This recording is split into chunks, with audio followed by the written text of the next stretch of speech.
بسم اللہ الرحمن الرحیم۔ اللہ جل جلالہ و عم نوالہ و اعظم شانہ و اتم برہانہ و لا الہ غیرہ کی حمد و ثنا کے بعد نبی اکرم شفیع اعظم ہادی کل نور مجسم شافی روز جزا شب اسرا کے دولہ مالک ہر دو سرا حبیب کبریا احمد مجتبیٰ حضرت جناب محمد مصطفیٰ صلی اللہ تعالی علیہ وسلم آپ کی بارگاہ بے کس پناہ میں درود و سلام کا نذرانہ پیش کرنے کے بعد اللہ رب العزت کی بارگاہ میں دعا ہے کہ اللہ تعالی حق بیان کرنے کی توفیق عطا فرمائے، کہہ کے سن کے سنا کے رب کائنات جل وعلا مجھے اور آپ سب کو اس پہ عمل کی توفیق عطا فرمائے۔ ٹھیک ہے، پانی لے کے کتنے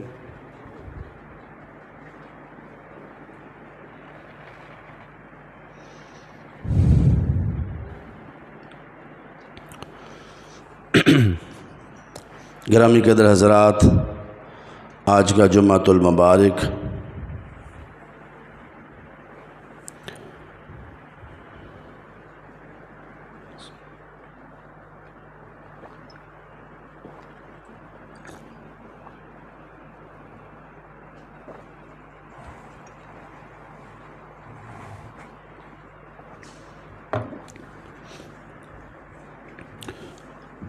حضرت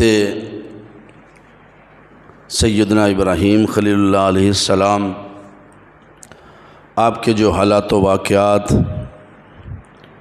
دو تین خطبات جمعہ سے شروع ہوئے ہیں، آج اس کا اختتام ہے۔ بہت ساری چیزیں ایسی ہیں جو کما حق ہو بیان نہیں ہو سکیں، اور بہت ساری چیزیں ایسی ہیں جو بالکل ہی بیان نہیں ہو سکی۔ یعنی جمعہ کے موقع پر حضرت ابراہیم علیہ السلام کے جو حالات و واقعات ہیں، چونکہ قرآن پاک میں پوری ایک سورہ ابراہیم موجود ہے۔ حضرت ابراہیم علیہ السلام کی ولادت کا ذکر، آپ کی تبلیغ کا ذکر، آپ کے بتوں کو توڑنے کا واقعہ، نمرود سے مناظرہ، اور پھر آگ میں ڈالا جانا، پھر آپ پر آگ کا گلزار ہونا، پھر آپ کی شادی، پھر ایک لمبے عرصے تک اولاد نہ ہونا، یعنی آپ کی ولادت سے لے کر وصال تک سارے واقعات قرآن پاک میں اللہ تعالیٰ نے کچھ جو ہے وہ مفصل بیان فرمائے ہیں، کچھ مختصراً بیان فرمائے ہیں۔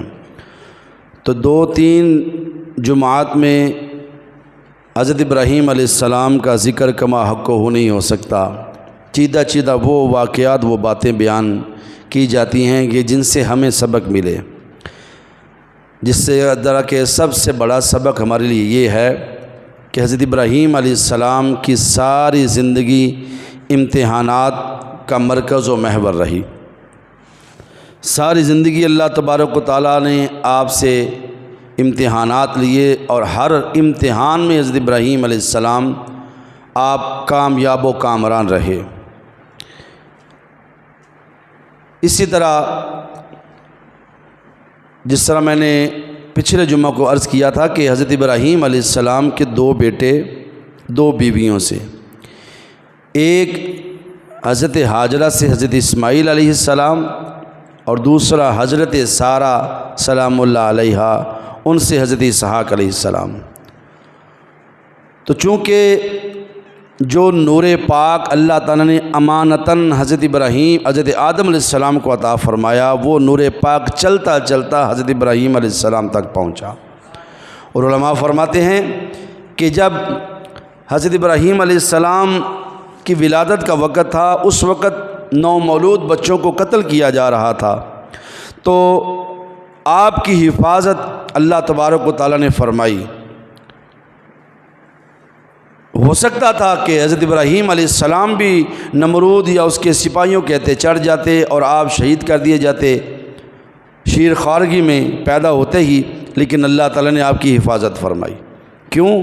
اس لیے کہ وہ نور پاک جو امانتاً حضرت آدم علیہ السلام کی پشت انور میں رکھا گیا، وہ نور پاک پاک پشتوں پاک رحموں سے منتقل ہوتا ہوا حضرت ابراہیم علیہ السلام تک پہنچنا تھا، اور آپ کی بہر صورت اللہ تعالیٰ نے حفاظت فرمانی تھی۔ پھر وہ نور پاک حضرت ابراہیم سے حضرت اسماعیل علیہ السلام تک پہنچا۔ اچھا، حضرت ابراہیم علیہ السلام کی پیشانی میں وہ نور تھا، آپ کی پشت انور میں موجود تھا، پیشانی سے چمکتی، تو جب آپ کو آگ میں ڈالا گیا اس وقت بھی آپ آگ میں محفوظ رہے۔ کیوں؟ اس لیے کہ حضرت ابراہیم علیہ السلام کے پاس حضور علیہ السلام کا وہ نور پاک امانتاً موجود تھا۔ یعنی جہاں جہاں بھی آپ جو ہے وہ بچتے رہے، آپ کی جان نہ گئی، اللہ تعالیٰ نے آپ کی جان کی حفاظت فرمائی وہ اس نور پاک کی وجہ سے۔ اور اس کے بعد پھر حضرت ابراہیم علیہ السلام سے وہ نور پاک منتقل ہوا حضرت جناب اسماعیل علیہ السلام کی طرف، اور آپ کو جب حضرت ابراہیم علیہ السلام نے حضرت اسماعیل علیہ السلام کو لٹایا، ذبح کرنا چاہا، اللہ کی راہ میں قربان کرنا چاہا، گلے پہ چھری چلائی لیکن چھری نہ چلی۔ وہ کیوں نہ چلی؟ گلا کیوں نہ کٹا؟ جان کیوں نہ گئی؟ جان کی حفاظت کیوں ہوئی؟ جان محفوظ کیوں رہی؟ اس لیے کہ حضور علیہ السلام کا نور پاک حضرت اسماعیل علیہ السلام کے پاس موجود تھا، اور اللہ تعالیٰ نے اس نور پاک کو بحفاظت دنیا میں جلوہ گر کرنا تھا اپنے وقت مقررہ کے لحاظ سے۔ تو حضرت اسماعیل علیہ السلام اس لیے ان کی جان محفوظ رہی کہ ان کے پاس حضور علیہ السلام کا نور پاک موجود تھا۔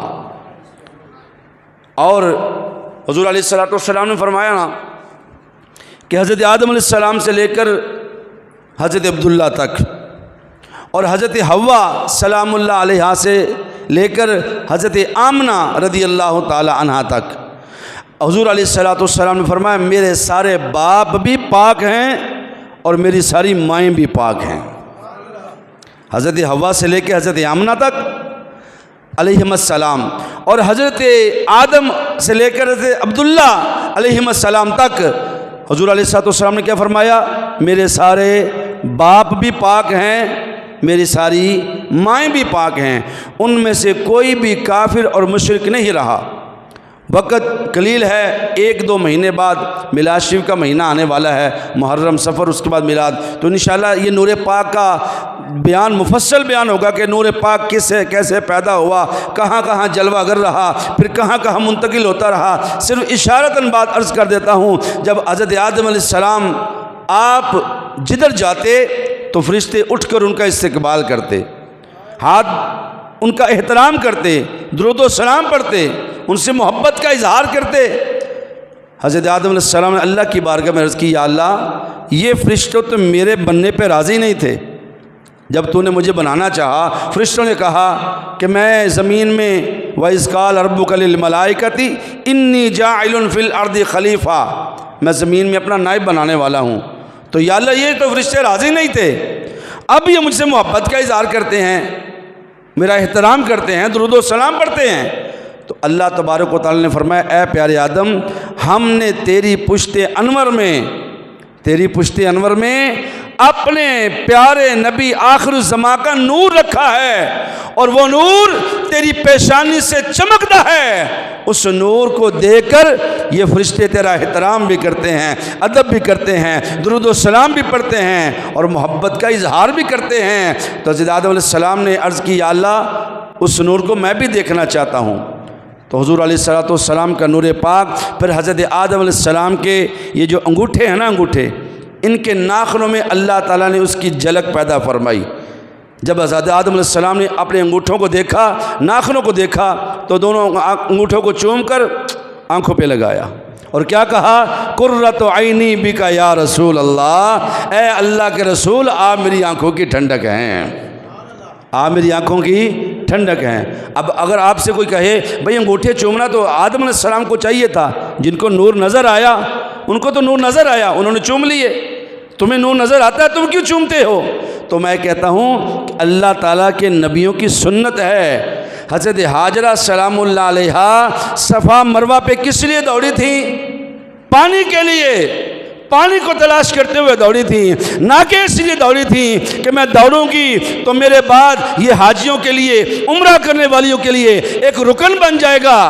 لیکن حضرت حاجرہ سلام اللہ علیہا پانی کے لیے دوڑی تھیں۔ اب جو حاجی کرنے جاتے ہیں یا عمرہ کرنے جاتے ہیں، ان کے بغل میں پانی کی بوتل موجود ہوتی ہے، زمزم دنیا کا بہترین پانی، جگہ جہاں وہاں کولر نصب کیے جاتے ہیں، لیکن پھر بھی دوڑتے ہیں۔ پوچھا آپ کیوں دوڑ رہے ہیں؟ وہ تو پانی کے لیے دوڑی تھی، یہ حضرت حاجرہ دوڑی تھی اس لیے ہم دوڑ رہے ہیں۔ وہ تو پانی کے لیے دوڑی تھی، یہ پانی تو ہے ہمارے پاس، لیکن ہم ان کی سنت ادا کرنے کے لیے دوڑ رہے ہیں۔ ہم سے کوئی پوچھتا ہے تم انگوٹھے کیوں چوم رہے ہو؟ وہ تو آدم علیہ السلام نے چومے تھے، ان کو نظر آیا تھا، تمہیں نظر آتا ہے؟ ہمیں نظر تو نہیں آتا، لیکن ہم بھی حضرت آدم علیہ السلام کی سنت ادا کر رہے ہیں، ہم ان کی سنت ادا کر رہے ہیں۔ تو نور پاک حضرت شیس علیہ السلام جب جوان ہوئے تو حضرت آدم علیہ السلام نے فرمایا اے بیٹے، اللہ نے جو مجھے نور امانتاً عطا فرمایا تھا وہ نور تجھ تک منتقل ہو چکا ہے، دیکھنا اس نور کو پاک رحم میں منتقل کرنا، کیا کرنا؟ اس نور کی حفاظت کرنا، پاک رحم میں منتقل کرنا۔ مشرک کافر تو دور کی بات، اللہ تعالیٰ کو اپنے پیارے محبوب علیہ السلام کے نور کے لیے ایک ناشکری عورت بھی منظور نہیں ہے۔ ناشکری عورت بھی حضور علیہ السلام کی ماؤں میں سے ہو، اللہ کو یہ بھی گوارا نہیں ہے۔ اللہ تبارک و تعالیٰ نے تو اس کو بھی بدل دیا۔ میں واقعہ سناتا ہوں آپ کو۔ تو نور پاک حضرت آدم علیہ السلام سے چلتا چلتا پھر حضرت شیس تک آیا، پھر آپ کے بیٹے یانس تک آیا، آپ کے نان مہلائل بیارد ادریس متوشع لمک نیک نام، پھر حضرت نوح تک آیا، پھر آپ کے بیٹے سام تک آیا، سام سے ذوالحاب، ذوالحاب کی شالح سے عابر، عابر سے تہتا، تہتا سے راوا، راوا سے تارو، تارو سے ناخور اور ناخور سے تارخ، پھر حضرت ابراہیم علیہ السلام کے پاس آیا۔ اب نور پاک وہ جو آدم علیہ السلام کو، حضرت آدم علیہ السلام کو عطا فرمایا گیا تھا، وہ نور پاک بحفاظت کہاں تک پہنچ گیا؟ حضرت ابراہیم علیہ السلام تک۔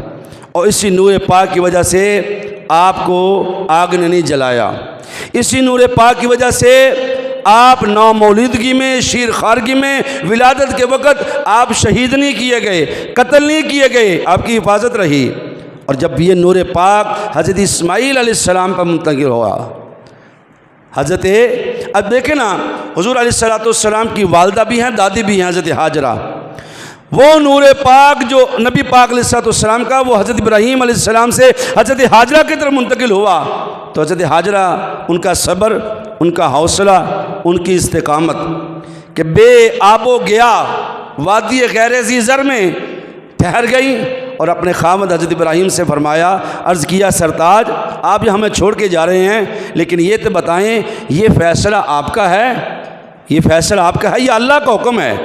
ہمیں یہاں چھوڑ کے جانا جہاں پانی ہے، نہ انسان، کوئی زندگی کے آثار نہیں، ہمیں یہاں چھوڑ کے جانا یہ فیصلہ آپ کا ہے یا اللہ کا حکم ہے؟ تو حضرت ابراہیم علیہ السلام نے فرمایا یہ اللہ کا حکم ہے۔ تو پھر حضرت حاجرہ نے عرض کی اگر اللہ کا حکم ہے تو پھر حاجرہ اللہ کے حکم پہ صبر کر کے دکھائے گی۔ ایسی مائیں چاہیے تھی اس نور پاک کے لیے۔ اب وہ نور پاک جب حضرت اسماعیل کی صورت میں پیدا ہوا، آپ جوان ہوئے، حضرت ابراہیم علیہ السلام، اب آخری بات، حضرت اسماعیل علیہ السلام کی شادی تھی، ادھر رکھو ادھر رکھو، حضرت اسماعیل علیہ السلام کی شادی ہوئی، پہلی شادی ہوئی، تو کیا ہوا؟ حضرت ابراہیم علیہ السلام کا دل چاہا میں اپنے بیٹے سے ملوں، کیونکہ اکٹھے نہیں رہتے تھے، علیحدہ رہتے تھے۔ حضرت اسماعیل جوان ہوئے، شادی ہوئی، اب حضرت ابراہیم علیہ السلام آئے اور آ کر دروازے پہ دستک دی۔ باہر ایک عورت آئی، بڑے غور سے سنیے گا اس کو، ایک عورت آئی اور کہنے لگی جی کیا بات ہے؟ حضرت ابراہیم علیہ السلام نے فرمایا آپ نے اپنا تعارف نہیں کروایا کہ میں اللہ کا نبی ہوں، اللہ کا اور آپ کی اس دور میں شہرت پتہ کیا تھی؟ وہ اللہ کا نبی جس کو آگ نے نہیں جلایا، جس کو آگ نے نہیں جلایا۔ وہ اللہ کے نبی جس نے اپنے بیٹے کو بھی ذبح کر دیا اللہ کی راہ میں، اور اللہ نے بیٹے کی قربانی کی جگہ دمبے کی قربانی قبول فرمائی۔ یہ آپ کی عام لوگوں میں شہرت تھی، ویسے تو اللہ کے نبی تھے لیکن عام لوگ آپ کو اس لحاظ سے پہچانتے تھے۔ آپ نے تعارف نہیں کروایا میں ابراہیم ہوں، میں اللہ کا خلیل ہوں، مجھ پہ آپ گلزار ہوئی، میرے بیٹے کی جگہ دمبا جو ہے وہ قبول ہوا، میں وہی اللہ کا نبی، تعارف نہیں کروایا۔ آپ نے فرمایا میں نے اسماعیل سے ملنا ہے، اپنے بیٹے کا نام لیا اپنی بہو کے سامنے، کیا کیا؟ میں نے اسماعیل سے ملنا ہے۔ تو اس عورت نے کہا کہ وہ تو گھر نہیں ہیں، وہ شکار پہ گئے ہیں۔ کہاں گئے ہیں؟ شکار پہ گئے ہیں۔ تو حضرت ابراہیم علیہ السلام نے فرمایا کہ تمہارا گزر بسر کیسے ہوتا ہے، زندگی کیسے گزر رہی ہے؟ تو اس عورت نے جو الفاظ ادا کیے وہ ناشکری کے تھے۔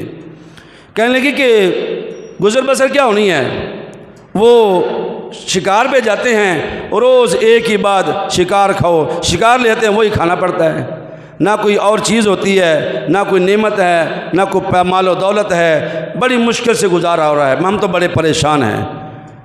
یعنی ناشکر کے الفاظ دہرائے۔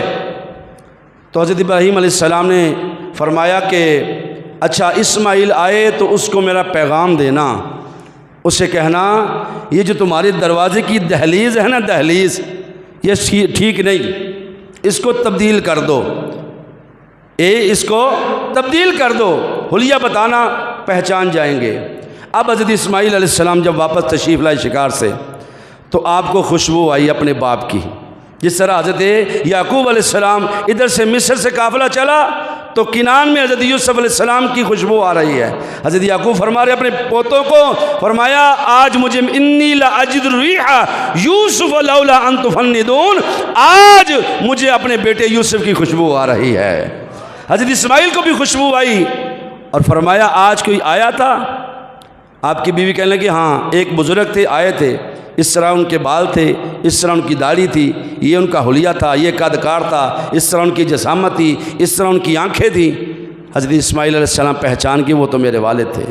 فرمایا اور ایک پیغام چھوڑ کے گئے ہیں آپ کے لیے، کہنے لگے اسماعیل آئے تو اسے کہنا یہ دروازے کی جو دہلیز ہے اس کو تبدیل کر دو، یہ ٹھیک نہیں۔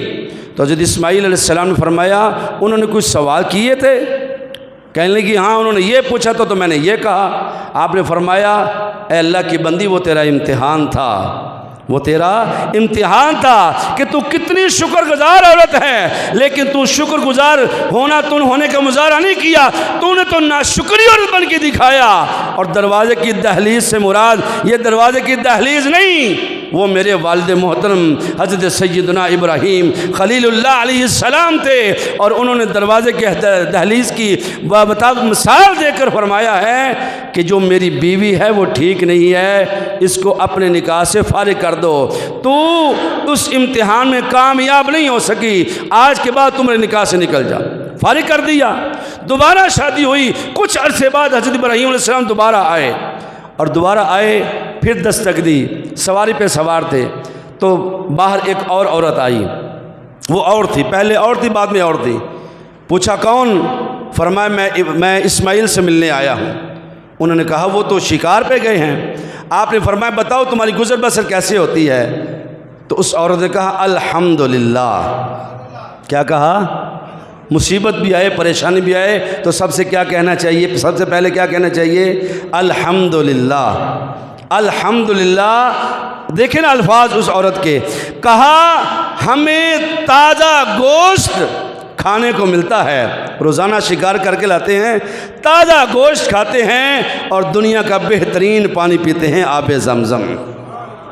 کیا کہا؟ تازہ گوشت کھانے کو ملتا ہے، دنیا کا بہترین پانی پینے کو ملتا ہے، الحمدللہ، اللہ کا بڑا شکر ہے، بڑی اچھی زندگی گزر رہی ہے۔ اور کہنے لگی آپ مجھے شکل سے، چہرے سے کو اللہ کے نیک بندے لگتے ہیں، آپ کا چہرہ بڑا نورانی ہے، اگر آپ ہمیں خدمت کا موقع دیں۔ تو حضرت ابراہیم علیہ السلام نے منع کیا۔ بعض کتابوں میں یہ بھی ہے آپ نے پانی بھی پیا، بیٹھے بھی، لیکن بعض کتابوں میں یہ ہے حضرت ابراہیم علیہ السلام نے منع کیا اور فرمایا بس اتنی بات ہے، اب اسماعیل آئے تو اس کو کہنا اے اسماعیل تمہارے دروازے کی دہلیز بڑی پیاری ہے، اس کو تبدیل نہ کرنا، اس کو تبدیل نہ کرنا۔ اب جب حضرت اسماعیل علیہ السلام شکار سے واپس آئے تو کہا کوئی آیا تھا، مجھے خوشبو آ رہی ہے۔ کہا ایک بزرگ آئے تھے، ان کا یہ حلیہ تھا، ایسے نورانی چہرہ تھا، ایسے بال تھے، سواری پہ سوار تھے، تو انہوں نے یہ پیغام دے کے گئے ہیں۔ پہلے یہ جواب سوال کیے، میں نے یہ جواب دیا، تو یہ پیغام دے کے گئے ہیں، اے اسماعیل دروازے کی دہلیز کو تبدیل نہ کرنا۔ یہ بڑی بہترین ہے، اس لیے کہ حضرت اسماعیل علیہ السلام سے اس نور پاک کا وصال ہونا تھا، انتقال ہونا تھا، وہ نور منتقل ہونا تھا آگے کی طرف۔ اللہ تعالیٰ کو ناشکری عورت بھی اپنے محبوب کے نسب میں پسند نہیں، تو اندازہ کر پھر کافر عورت کیسے پسند ہوگی، کافر مرد کیسے پسند ہوگا۔ حضور علیہ السلام نے فرمایا حضرت آمنہ سے لے کے حضرت حوا تک، حضرت عبداللہ سے لے کے حضرت آدم تک میری ساری مائیں بھی پاک ہیں، میرے سارے باپ بھی پاک ہیں۔ اللہ تبارک و تعالی ہم سب کو عمل کی توفیق عطا